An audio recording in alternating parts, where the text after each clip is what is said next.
ठीक। Victor Henry का बहुत अच्छा दोस्त बन चुका है और दोनों एक दूसरे से बहुत सारी बातें शेयर कर रहे हैं और यहाँ से ये स्टोरी नए पेज से चलेगी। ठीक, मतलब ये पेज सिर्फ आपका टारगेट होगा आज का, बस यही पेज आपको पढ़ना है। ये पेज पढ़ाने के लिए हमको 15 मिनट का समय चाहिए, लेकिन वर्ड मीनिंग बहुत सीरियसली हर जगह से आप नोट करते जाएंगे। चलिए पहले लाइन से आते हैं। No matter said the gentleman it was wrong to do so and I reproach myself. Reproach का मीनिंग लिखिए।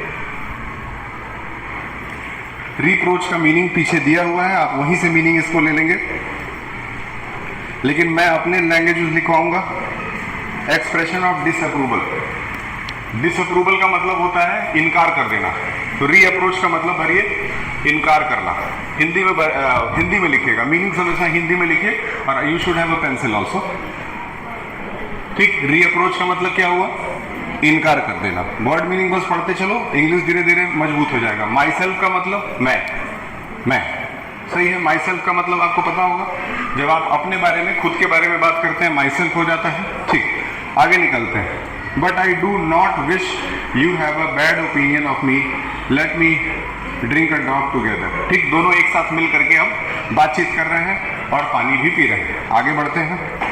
The man had finished eating the duke and he drank a mouthful of brandy। देखिए यहाँ पे brandy की बात हो रही है, पानी के साथ साथ ये लोग आपस में ब्रांडी भी पी रहे हैं। ब्रांडी का मतलब एक तरह का शराब होता है, तो ब्रांडी के सामने लिख दीजिए शराब लिख दीजिए, या अल्कोहल लिख दीजिए, अल्कोहल लिख दीजिए। और फ्रांस में इतनी ठंडी पड़ती है कि वहां पे अल्कोहल कंज्यूम करना बहुत नेसेसरी काम है। शायद अगर मैं भी फ्रांस में रहता तो मैं भी पीता, इसमें कुछ गलत नहीं है। वहां अगर आप पिएंगे नहीं तो आप रह ही नहीं पाएंगे, क्योंकि ठंड बहुत ज्यादा है। हमारे देश में एक बहुत महान समाज सुधारक पैदा हुए, उनका नाम था, आप इनके बारे में जानते होंगे, राजा राम मोहन रॉय। आप इनके बारे में पढ़ें। ये यहां पे गए हुए थे, ये स्पेन गए हुए थे। कहाँ गए थे? इनका अपना कुछ भाषण होगा, भाषण वगैरह देने के लिए गए थे, क्योंकि समाज सुधारक थे। क्या हुआ? बंद हो गया? हो रहा है ना? Thank you. राजा राम मोहन रॉय कहाँ गए थे? स्पेन गए थे। स्पेन में बहुत ज़्यादा ठंडी पड़ती है, वहाँ इनको कहा गया कि सर अगर आप शराब नहीं पिएंगे तो आप रह ही नहीं पाएंगे, इसीलिए या तो मीट खाइए या तो शराब पी लीजिए। ये दो ही उपाय होता है अपने बॉडी को गर्म रखने का, और तीसरा उपाय होता है कि आप हमेशा आग के पास बैठे रहिए। तो आग के पास हमेशा बैठना तो पॉसिबल है नहीं, इसीलिए यूरोप के लोग जो है या तो मीट और या तो शराब, ये दो चीज जरूर कंज्यूम करते हैं। उनका करना ये मजबूरी भी है, लेकिन इनको ना ही मीट खाना पसंद था ना ही शराब पीना पसंद था। और वहां पे इनका 15 दिन का प्रोग्राम था। 15 दिन इनको वहां पे बिना पिए और बिना खाए रहना पड़ा, और उसके बाद वहां से वो कभी वापस नहीं आए। मतलब वहीं पे 15 दिन उनका डेथ हो गया। समझ में आ रहा है?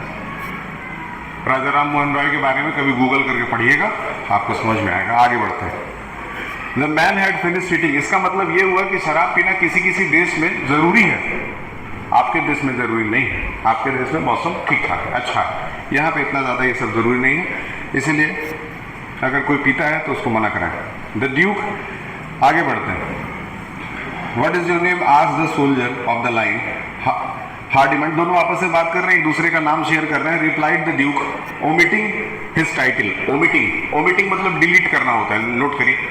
Omitting का मतलब होता है डिलीट करना। Omitting का मतलब डिलीट करना, ठीक है। हार्डिमंड जो था वो ड्यूक था ना, प्रिंस था, एक तरह से रिच आदमी था, लेकिन वो अपना टाइटल इसको नहीं बताता है। ये कहता है बस मेरा नाम क्या है, हार्डिमंड है, ड्यूक नहीं लगाता है बीच में। जीन विक्टर, अभी बताया आपको विक्टर के बारे में। विक्टर का पूरा नाम क्या है? Jean Victor. आगे बढ़ते हैं। I have just entered this company. I have just entered this company का मतलब, कंपनी का मतलब सेना, सेना लिखिए। कंपनी का मतलब है सेना, ठीक है। मतलब अभी अभी हार्डिमंड ने सेना ज्वाइन किया। आई एम,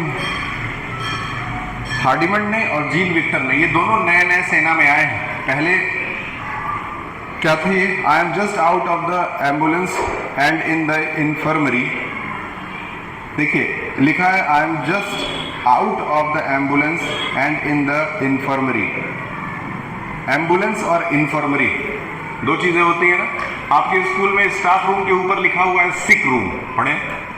लिखा है सिक रूम को ही इन्फर्मरी कहा जाता है। मतलब जहां पे अब आप बीमार पड़ जाते हैं तो थोड़े समय के लिए वहां पे रिलैक्स करने के लिए जाते हैं, फर्स्ट एड के लिए। तो यहां लिख दीजिए इन्फर्मरी के सामने रूम फॉर फर्स्ट एड, इलाज के लिए कमरा। और एम्बुलेंस का मतलब बताने की जरूरत तो है नहीं, वर्ड के मीनिंग पकड़ते चलिए। पूरा चैप्टर आप घर पे पढ़ेंगे, आपको खुद ही समझ में आएगा।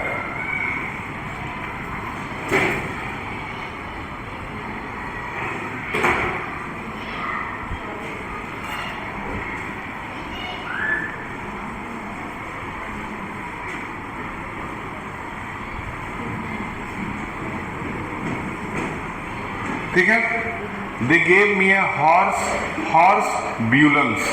बहुत इंपॉर्टेंट शब्द है हॉर्स ब्यूलेंस। हॉर्स ब्यूलेंस का क्या मतलब है? हॉर्स ब्यूलेंस का मतलब है ये एक तरह का सूप है जो बीफ का बना हुआ है।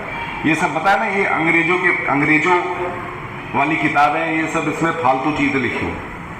अब यहाँ लिखा है कि गाय के मांस से बना हुआ जूस ये लोग कंज्यूम करते हैं, जबकि हमारी सभ्यता तो ये कभी नहीं कहती है कि आप शराब पीजिए, ब्रांडी पीजिए या फिर गाय के मांस से बना हुआ सूप पीजिए।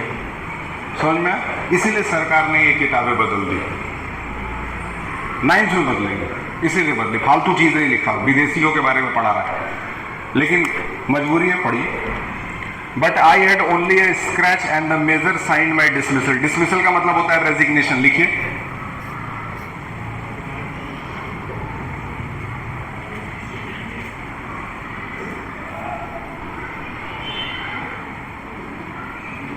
ठीक है। तो जीन विक्टर जो है वो पहले कहाँ काम करता था?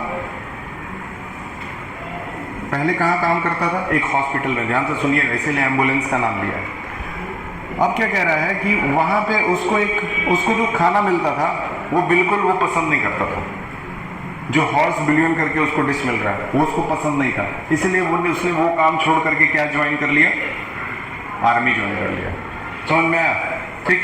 But I had only a scratch major so much the worse for me. Now I am going to commence to be devoured by hunger again, for believe me, if you will comrade but such as you see me।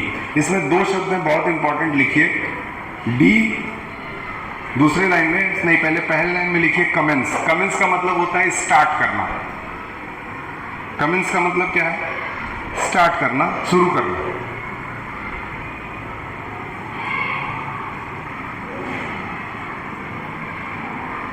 ठीक है। उसके बाद एक शब्द इसमें और है, उसमें डेवर्ड लिखा हुआ है, दूसरे लाइन का पहला शब्द डेवर्ड। यू डोंट हैव बुक, तुम लोग के पास बुक नहीं। डेवर्ड ऐसे बैठे रहो, खाली लोगों की तरह जिंदगी में बैठे। डेवर्ड बाय हंगर अगेन। डेवर्ड का मतलब होता है भूख से मरना। नोट करिए। तो ये कहता है कि भूख से मरने से बेहतर है कोई ना कोई काम शुरू किया जाए, कुछ तो करना पड़ेगा। तो पहले उसके सामने ये चुनौती थी कि जहां वो काम कर रहा था वहां पे उसको खाना अच्छा नहीं मिलता था। आर्मी में जब वो आ गया है, यहां भी उसको खाना अच्छा नहीं मिल रहा है। क्या मिल रहा है? सूखा हुआ ब्रेड मिल रहा है, क्योंकि पूरा देश किसमें है? युद्ध में है। तो कहां से अच्छा खाना मिलेगा? मतलब अभी भी इसके जीवन में किस चीज की समस्या चल रही है? भोजन की समस्या। So much worse. वर्स मतलब बेकार। टिक करिए। बदतर भी कहा जा सकता है वर्स को।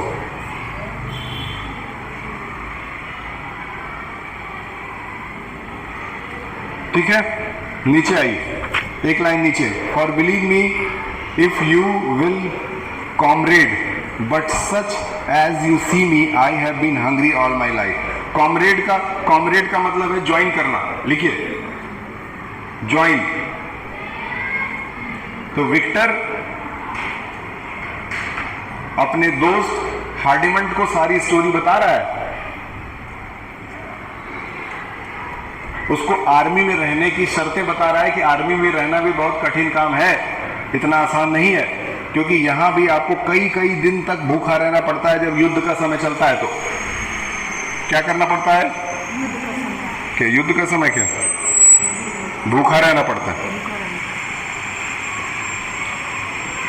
The words were starting especially by a Sebright who had just been longing for the kitchen of the cafe Anglais. अब देखिए यहाँ पे कुछ ऐसे वर्ड्स दिए हुए हैं जिसमें आपको एक नाम है स्पेशली टू बी अ साइब्रिट लिखा है, दिख रहा है, who had just been longing for the kitchen of the cafe Angelus, and the Duke Hardimont looked at his companion in almost terrified amazement। ठीक, आर्मी का अपना एक किचन होता है, आर्मी की किचन में भी एक आर्मी का ही आदमी काम करता है, उसमें अलग से कोई खाना बनाने वाले अच्छे अच्छे कुक्स नहीं आते हैं, वहाँ आर्मी के लोग ही खाना बनाते हैं। तो आर्मी के लोग जब खाना बनाएंगे तो वो उतनी अच्छी क्वालिटी का खाना नहीं होता है।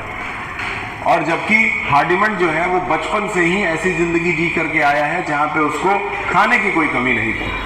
तो अब ये दोनों यहाँ पे खाने के बारे में बात कर रहे हैं, किचन के बारे में बात कर रहे हैं। वो पूछ रहा है यहाँ का किचन कैसा है, तो वो कह रहा है कि किचन में जो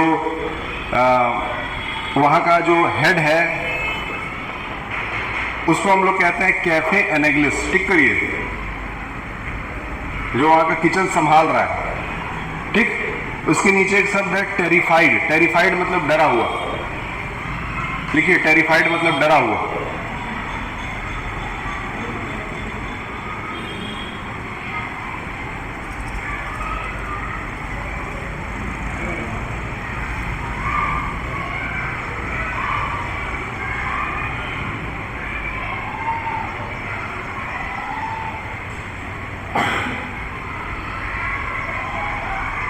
ठीक, आगे आते हैं। The soldier smiled sadly showing his hunger wolf like teeth as white as his sickly face.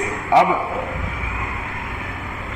आपस में दोनों बात कर रहे हैं हंसते हुए, और जो सोल्जर है उसका दांत, उसके दांत की तुलना किससे की गई है? वुल्फ से। मतलब वो हंसता है तो उसका जो चेहरा है वो वुल्फ की तरह नजर आ रहा है। इस तरह के इंग्लिश में फ्रेजेस डाले जाते हैं। आगे निकलिए। Expected something further in the way of explanation और confidence come said he suddenly seizing his familiar way of speaking doubtless divining that his companion belonged to the rich and family. Let us walk along, he wrote, to warm our feet, and I will tell you things such which probably you have never heard. I am called Jean Victor। ठीक है, आपस में दोनों walk कर रहे हैं और walk करते करते एक दूसरे से कह रहे हैं कि अभी चलते रहो, आगे चलते हैं, आगे चल करके देखते हैं क्या होता है, और मैं तुम्हें आर्मी और अपने लाइफ से जुड़ी हुई अनेकों बातें रास्ते में बताते चलूंगा। आगे निकलते हैं। फिर उसके बाद है that is all for I am foundling and my only happy remembrance is of my earliest childhood. Victor कहता है कि जब से मैं बड़ा हुआ हूं तब से मैं परेशान हूं, दुखी हूं, लेकिन जब मैं छोटा था तो मैं बहुत खुश था। बहुत अच्छी बात। एट एसाइलम, एसाइलम का वर्ड मीनिंग लिखिए, असुरक्षित। असुरक्षित बहुत लंबा ये लेक्चर अब नहीं चलेगा, 5 मिनट में खत्म होने वाला है।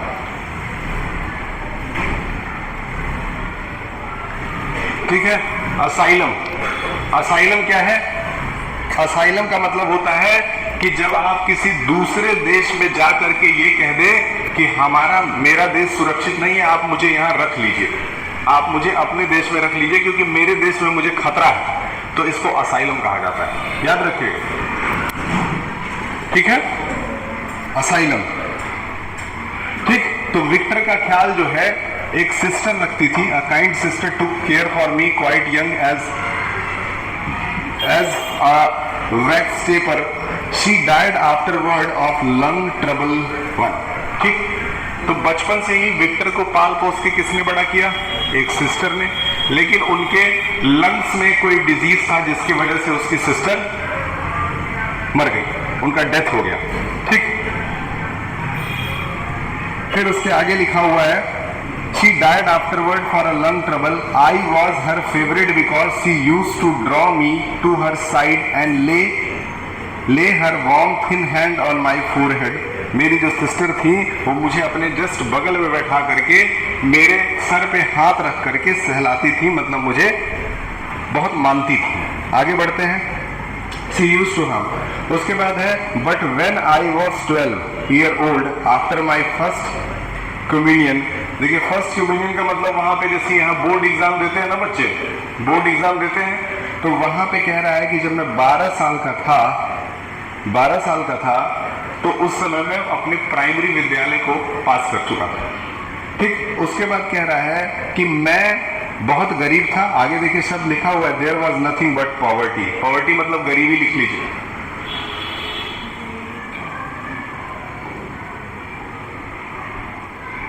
अब बहुत कम लेक्चर ये बचा हुआ है, 2 से 3 मिनट का। The manager put me as apprentice. लिखिए लिखिए, अप्रेंटिस शब्द का मतलब लिखिए।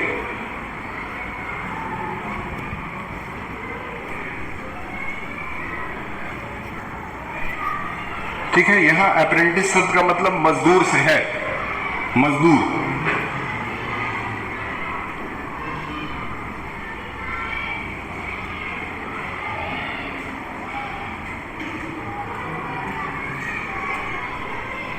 ठीक, तो 12 साल के ही एज में ये मजदूरी का काम कर रहे थे एक चेयर मेंढर के यहां। चेयर मेंढर कौन? चेयर मेंढर कौन? जो चेयर बनाता हो, जो लकड़ी के चेयर बनाता हो, जस्ट लाइक की बड़ा ही कह सकते हो उसको। ठीक, आगे निकलिए। The manager put me as apprentice with the chair mender in Faubourg Saint Jacques. ये जगह का नाम है, इसका कोई मीनिंग नहीं होगा। उस जगह का नाम है फेबर्ग सेंट जेक्स। आगे बढ़ते हैं। That is not a trade, you know it is impossible to earn one's living at it. वहां कहता है कि मैं इतना कम पैसे कमा रहा था कि उतना पे मेरा गुजारा ही नहीं हो सकता था। It was there that I began to suffer with hunger, और वहां भी मैं भूख के मारे तड़पता था।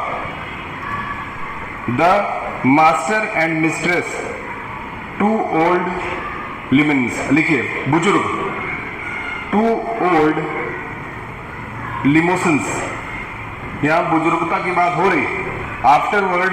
Afterward murdered when terrible misers, and he bread cut into tiny pieces for each meal was kept under the lock as key the rest of the time. You were astonished just now when you saw me take the bread out of the mud. सही है ना? बता रहा है कि मेरे वहां पे 2 मिस्ट्रेस थे, 2 मिस्ट्रेस लोग थे, एक मास्टर थे, एक मिस्ट्रेस थे। वो अपना ब्रेड छुपा करके जहां रखते थे वहां से मैं चुरा करके खा लेता था, वहां से मैं निकाल करके खा लेता था, क्योंकि उस समय भी उसको ब्रेड की परेशानी थी। फिर उसको याद दिलाता है, देखो जब तुम्हारे हाथ में ब्रेड था तो तुम्हारे हाथ से भी मैंने लेकर के खाया। मतलब आज भी उसको ब्रेड की परेशानी है, इसीलिए इस चैप्टर का नाम ही है अ पीस ऑफ ब्रेड। हर जगह इसमें ब्रेड की परेशानी है लोगों को। ठीक, अब लास्ट का 1 मिनट चलेगा। I was used to that, for I had picked up enough of it and crushed for the dust, and when they were too hard and dry, I would soak him all night in the basin.